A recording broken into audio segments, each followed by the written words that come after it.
తిరిగి BC news కి స్వాగతం. రాష్ట్రంలోనే వెనుకబడిన ప్రాంతంగా ఉన్న రాయచోటిని అన్నమయ్య జిల్లా కేంద్రంగా కొనసాగించాల్సిన అవసరం ఉందని వైసీపీ రాష్ట్ర కార్యదర్శి గడికోట శ్రీకాంత్ రెడ్డి డిమాండ్ చేశారు. అన్నమయ్య జిల్లా రాయచోటి వైసీపీ కార్యాలయంలో నిర్వహించిన మీడియా సమావేశంలో ఆయన మాట్లాడారు. గత ప్రభుత్వం 2022 ఏప్రిల్లో రాయచోటిని అన్నమయ్య జిల్లా కేంద్రంగా ప్రకటించిందని 2023లోనే జిల్లా ఏర్పాటుకు సంబంధించి గెజెట్ కోసం కేంద్ర ప్రభుత్వానికి సిఫారసు చేసినట్లు తెలిపారు. 2025 డిసెంబర్లో 26 జిల్లాలుగా గెజెట్ వెలువడంతో పాటు అన్నమయ్య జిల్లా జోన్ 5లో ఉన్నట్లు జీవో కూడా వచ్చినట్లు పేర్కొన్నారు. అయితే కూటమి ప్రభుత్వం అధికారులకు వచ్చిన అనంతరం తగిన డాక్యుమెంట్లు లేకుండానే 2025 డిసెంబర్ 31న జిల్లా కేంద్రాన్ని రాయచోటు నుంచి మదనపల్లెకు తరలించారని శ్రీకాంత్ రెడ్డి ఆరోపించారు. అత్యంత వెనుకబడినటువంటి ప్రాంతం కాబట్టి ఆర్థిక పరంగా అభివృద్ధి పరంగా అన్ని రంగాలలో వెనుకబడినటువంటి ఒక ప్రాంతం గురించి ఎంత చెప్పినా తక్కువ. అన్ని రకాల వెనుకబడిన ప్రాంతాన్ని జిల్లా కేంద్రం ద్వారా కొంచెం ముందుకు తీసుకెళ్దామన్నటువంటి ఒక ఆలోచనతో జిల్లా కేంద్రం ఏర్పాటు చేస్తే దాన్ని ఒక ఎటువంటి ఇది డాక్యుమెంటేషన్ లేకుండా అర్థార్థంగా దాన్ని తీసేయడం జరిగింది. జిల్లా కేంద్రం 22 ఏప్రిల్ 4న ఏర్పడింది అన్నమయ్య జిల్లా రాయచోటి హెడ్ క్వార్టర్స్గా. తర్వాత దీనికి ఒక పూర్తిగా గెజిట్ ఎటువంటిది లేదు కాబట్టి మార్చేశాము అన్నటువంటి మాట కొంతమంది తెలిసి తెలియక మాట్లాడుతున్నారు. గతంలో మీరు ఆ గెజిట్ తీసుకురాకపోవటం వల్లే మార్చామని మాట్లాడారు. మరి 23 జనవరిన అప్పటి ప్రభుత్వం జగన్మోహన్ గారి ఆధ్వర్యంలో గెజిట్ కోసం కేంద్రానికి పంపించడం జరిగింది. దాన్ని ఆ గెజిట్ని అంగీకరిస్తూ 26 జిల్లాలను అలాగే రాయచూటిని అన్నమయ్య జిల్లా హెడ్ క్వార్టర్స్గా ఆమోదిస్తూ డిసెంబర్ 15, 2025న గెజిట్ ఇచ్చింది. 2025 డిసెంబర్ 15న గెజిట్ వచ్చింది. మరొకసారి రిపీట్ చేస్తున్న డేట్స్. డిసెంబర్ 15, 2025న ప్రెసిడెన్షియల్ గెజిట్ వచ్చింది 26 జిల్లాలని గుర్తిస్తూ. మరి ఈ జిల్లాలని మళ్ళీ రాయచోటి హెడ్ క్వార్టర్స్గా తీసేస్తూ 28 జిల్లాలుగా రాష్ట్ర ప్రభుత్వం డిసెంబర్ 30న ఆర్డర్ ఇచ్చింది. 31వ తేదీకి అన్ని షిఫ్ట్ అయిపోవాలా అని చెప్పి కొత్త జిల్లాలను 28 జిల్లాలుగా చేసినట్టుగా ఇచ్చి జీవో ఇచ్చింది డిసెంబర్ 30, 2025న. ప్రెసిడెన్షియల్ ఆర్డర్ వచ్చినాక ఇంకా పూర్తిగా డిస్ట్రిక్ట్ అనేటువంటిది అన్ని రంగాలలో పూర్తి అన్ని అనుమతులు పొందిన తర్వాత ఎవ్రీథింగ్ రాటిఫై అయిన తర్వాత ఎందుకు మార్చారు? జనవరి 1, 2026 నుంచి పాపులేషన్ సెన్సస్ అనేటువంటి జీవోలో ఎటువంటి పంచాయతీ బార్డర్స్ కానీ వార్డ్స్ బార్డర్స్ కానీ జిల్లాల బార్డర్స్ ఏది జరగకూడదు అన్నటువంటి జీవో యాక్టివ్కి వస్తుంది అని చెప్పి 31న మార్చారు. మరి మార్చి రాష్ట్ర ప్రభుత్వం 28 జిల్లాలు చేసిన తర్వాత ఆ 28 జిల్లాలకు ప్రెసిడెన్షియల్ ఆర్డర్ అన్నటువంటిది ఆర్డర్ ఇవ్వాలి కదా.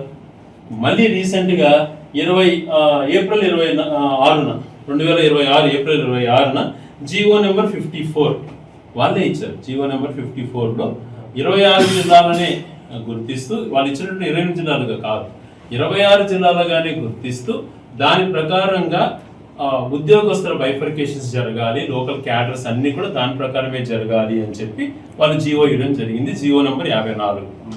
ఆ జీవో నెంబర్ 54లో ఏదైతే 2023లో అప్పటి ప్రభుత్వం పంపించిందో దాన్ని యథాతథంగా ఆమోదించింది. మల్టీ జోన్ 1, మల్టీ జోన్ 2 రాష్ట్రాన్ని 2 మల్టీ జోన్లుగా డివైడ్ చేసి జోన్ 1, జోన్ 2, జోన్ 3 శ్రీకాకుళం నుంచి కృష్ణా జిల్లా వరకు కింద కృష్ణా జిల్లా కింద నుంచి రాయలసీమ అన్ని ప్రాంతాలకు మల్టీ జోన్ 2 కింద జోన్ 4, జోన్ 5, జోన్ 6 అందులో భాగంగా జోన్ 5 కింద అన్నమయ్య జిల్లా వచ్చేటట్టుగా దీని ప్రకారమే ఉద్యోగస్తులను కేటాయించవలసిందిగా క్లియర్గా జీవో నెంబర్ 54లో అన్ని రకాల ఏ పోస్టులు ఏ క్యాడర్ పెట్టాలి, ఏ జోన్లో ఎవరు ఉండాలి అన్నటువంటి ఇచ్చినటువంటి జీవో ఇది. మరి అటువంటిప్పుడు మీరు ఏర్పాటు చేసినటువంటి 28 జిల్లాలకు మీరే గుర్తించినప్పుడు మీరు ఇచ్చినట్టు 54 జీవో నెంబర్లో ఏప్రిల్ 26న 2026 ఇచ్చినటువంటి జీవోలోనే మీరు ఇచ్చినట్టు 28 జిల్లాలు లేనప్పుడు పాత జిల్లాలు కొనసాగుతున్నట్లే కదా. మరి అటువంటిప్పుడు రాయచోటిలో ఉన్నటువంటి ఆఫీసెస్ అన్ని ఎందుకు తరలించాల్సి వస్తుంది? దీనిపైన ప్రభుత్వం సమాధానం చెప్పాలి. ఇదేదో ఒక్కరిదో మూకరిదో కాదు, ఇంకొకరి మనోభావం ఇంకొకరి జిల్లాలో నేను పెరుకోవాలనేది కాదు. నా ప్రాంతం నాకు ముఖ్యం. ఈ ప్రాంతం యొక్క ప్రజల సెంటిమెంట్స్ను నేను చూశాను కాబట్టి ఈ ప్రాంతం యొక్క ప్రజల యొక్క మనసును నెల్లూరు జిల్లా చిల్లకూరు మండలం తూర్పు కనుపూరు గ్రామంలో వెలిసి ఉన్న శ్రీ ముత్యాలమ్మ అమ్మవారి కుంభాభిషేక పూజా కార్యక్రమాలు సాంప్రదాయబద్ధంగా ప్రారంభమయ్యాయి. సోమవారం నుండి బుధవారం వరకు వైభవంగా కుంభాభిషేక ఉత్సవాలు జరగనున్నాయి. పూజా కార్యక్రమంలో భాగంగా గణపతి పూజ, రక్షాబంధనం, యాగం మండప దేవత ఆహ్వానం, కలశ ప్రతిష్ట, అగ్ని ప్రతిష్ట, మహామంత్ర హోమం అర్చకులు సాంప్రదాయబద్ధంగా నిర్వహించారు. భక్తులు పూజా కార్యక్రమంలో పాల్గొని తీర్థప్రసాదాలు స్వీకరించారు. పాలక మండలి chairman Dasharatha Ramireddy, EO Naveen Kumar, committee సభ్యులు ఏర్పాట్లను పర్యవేక్షించారు.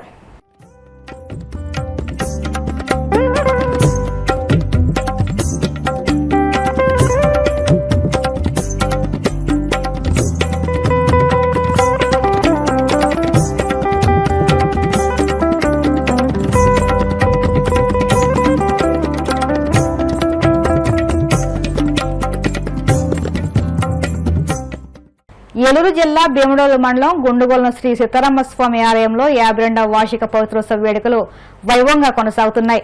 ఆలయ అర్చకులు సుధీరాచార్యులు, యాగబ్రహ్మ దివి గోపాలాచార్యులు బృందం, ఆలయ ట్రస్టీ చైర్మన్ గంగరాజ్ కుమార్ పర్యవేక్షణలో వివిధ క్రతువులకు శాస్త్రోక్తంగా నిర్వహిస్తున్నారు. సోమవారం ఉదయం నుంచి ఆలయంలో ప్రధాన హోమం, శాంతి హోమం, సైనాదివాసం, స్వప్న తదితర క్రతువులతో పాటు స్వామి అమ్మవార్లకు, ఆలయ దేవతలకు, ప్రాకారాలకు విశేష పూజలు నిర్వహించి పవిత్రాలను శాస్త్రోక్తంగా అలంకరించారు. అనంతరం దేవతామూర్తులకు విశేష హారతులు సమర్పించారు. ఈ కార్యక్రమంలో పెద్ద సంఖ్యలో గ్రామస్తులు, భక్తులు పాల్గొన్నారు. ప్రసిద్ధి పొందినటువంటి మన సీతారామస్వామి దేవాలయంలో 52వ పవిత్రోత్సవాన్ని పురస్కరించుకుని త్రయాన్నిక దీక్షతో మొన్నటి రోజున ప్రారంభించి నిన్నటి రోజున పవిత్రాలకు అధివాస కార్యక్రమాలు నిర్వహించి ఈ రోజున స్వామివారికి సర్వ యజ్ఞ ఫలంగా, సంపూర్ణ అర్చన ఫలంగా ఈ సంవత్సర కాలంలో జరిగేటువంటి అర్చక కైంకర్యాల్లో లోపాల్లో ఏమైనా ఉన్నట్లయితే కనుక అవన్నీ భక్తిపూర్వకంగా, స్వామికి శ్రద్ధాపూర్వకంగా ఆ అర్చనా ఫలితాన్ని, సంపూర్ణమైనటువంటి యజ్ఞ ఫలితాన్ని కూడా మరలా స్వామికి ఆపాదించేందుకు గాను శ్రీ వైఖానత భగవత్ శాస్త్రంలో చెప్పినటువంటి ఈ పవిత్రోత్సవాన్ని పురస్కరించుకుని దీన్నే ప్రాయశ్చిత్తోత్సవం అని కూడా అంటారు. అలాంటి ఏదైనా సరే మనం చేసే తప్పులు ఏవైతే ఉన్నాయో వాటన్నింటినీ కూడా ప్రాయశ్చిత్తం చేసుకునే విధిగా ఈ యొక్క పవిత్రోత్సవాన్ని స్వామికి చేయడం జరుగుతుంది. మరి అలాగా ఈ పవిత్రోత్సవాన్ని చేయడం వల్ల తుష్ట్యర్థం, పుష్ట్యర్థం, శాంత్యర్థం, సమస్త సన్మంగళావాప్త్యర్థం, రాజా రాష్ట్ర గ్రామ యజమాన ఆచార్య అర్చక పాచక పరిచారకాభివృద్ధ్యం అని చెప్పి మన స్వాములు ఈ యొక్క పవిత్రోత్సవాన్ని చేస్తారు. ఈ యొక్క దేశాన్ని పరిపాలించే రాజు దగ్గర నుంచి ఈ గుళ్ళో పనిచేసేటువంటి యాచకుడు, ఆ పరిచారకుడు దాకా కూడా అందరూ కూడా సువృష్టిగా ఉండాలని చెప్పి స్వామికి అభిషేకం చేస్తే ఏ రకంగా అయితే కనుక ఆ పాలతో అభిషేకం చేస్తే ఈ భూమి మీద నివసించేటువంటి చతుష్పాదాలు, ఏదో 4 కాళ్ళ జంతువులు ఏవైతే ఉన్నాయో అవన్నీ వృద్ధి చెందాలని, అలాగే స్వామికి పలరసాలతో అభిషేకం చేస్తే ఈ భూమి మీద ఉండేటువంటి సమస్త వృక్షాలు కూడా మరలా వాటి శక్తిని పుంజుకుని సమస్త ఫలాలని మనకి ఇచ్చేందుకు గాను, అలా ఏదైతే మనం స్వామికి ఆపాదిస్తామో మరలా స్వామి దానికి 1000 రెట్లు చేసి మనకి ఇస్తాడు. కాబట్టి అలా ఈ పవిత్రోత్సవాన్ని కూడా మనం స్వామికి నిర్వహించడం వల్ల ఏదైతే భగవత్ శక్తి ఈ యొక్క సృష్టిలో ఉందో ఆ శక్తి మొత్తాన్ని స్వామికి మళ్ళీ ఆపాదించి మళ్ళా కొంత చైతన్యాన్ని స్వామికి కల్పించి మనందరం ఏవైతే స్వామిని విన్నవించుకుని కోరికలు కోరుకుంటామో అవన్నీ మనకి తగిన రీతిగా సకాలంలో మనకి ఇవ్వాలని చెప్పి ప్రార్థించే ఉత్సవం ఈ పవిత్రోత్సవం. అలాంటి ఉత్సవాన్ని ఈ యొక్క గ్రామస్తులు శ్రీమాన్ గంగరాజ్ గారు చేస్తూ ఉన్నారు ప్రతి సంవత్సరం కూడా. అలాగే ఈ గ్రామస్తులు వీళ్ళందరూ కూడా ఎంతో భక్తి శ్రద్ధలతో ఈ యొక్క ఉత్సవాల్లో పాల్గొని స్వామి యొక్క పరిపూర్ణ అనుగ్రహం పొందుతూ ఉన్నారు. అందరూ కూడా వచ్చి మన గుండుగోల రామాలయంలో ఎన్నో సంవత్సరాల నుంచి ఎంతో వైభవపేతంగా ఆగమోక్తంగా నిర్వహించే దేవాలయాల్లో దర్శనం చేసుకోవడం వల్ల ఎంతో పుణ్యం మనకు లభిస్తుంది, యజ్ఞ ఫలితాలు లభిస్తాయి. కాబట్టి 50 మంది భక్తులు కూడా వచ్చి చక్కగా గుండుగోల గ్రామంలో స్వామి యొక్క దర్శనం చేసుకుని యజ్ఞ ఫలితాలన్నీ కూడా పొందవలసిందిగా మంగళం మహత్. జై శ్రీ. వార్తలు ముగించే ముందు ముఖ్యాంశాలు మరొకసారి. ఈ నెల 31వ తేదీన వెలుగొండ ప్రాజెక్టును సీఎం చంద్రబాబు నీళ్లు విడుదల చేస్తారన్న మంత్రి డోలా. భవిష్యత్తులో వెలుగొండ నీళ్లతో ప్రకాశం జిల్లా సస్యశ్యామలం అవుతుందని వ్యాఖ్య. మార్గదర్శి అక్రమ డిపాజిట్ల కేసులో రామోజీరావు నేరస్తుడే అన్న మాజీ మంత్రి అంబటి. మార్గదర్శి కేసులో ఉండవల్లి పోరాటం కొనసాగిస్తారని ఆశిస్తున్నట్లు వెల్లడి. డిఎస్సీ కుంభకోణం, ఏపీపీ ఎస్సీలపై సిబిఐ విచారణకు సిద్ధమా? సీఎం చంద్రబాబు, మంత్రి లోకేష్లకు మాజీ మంత్రి గుడివాడ అమర్నాథ్ సవాల్.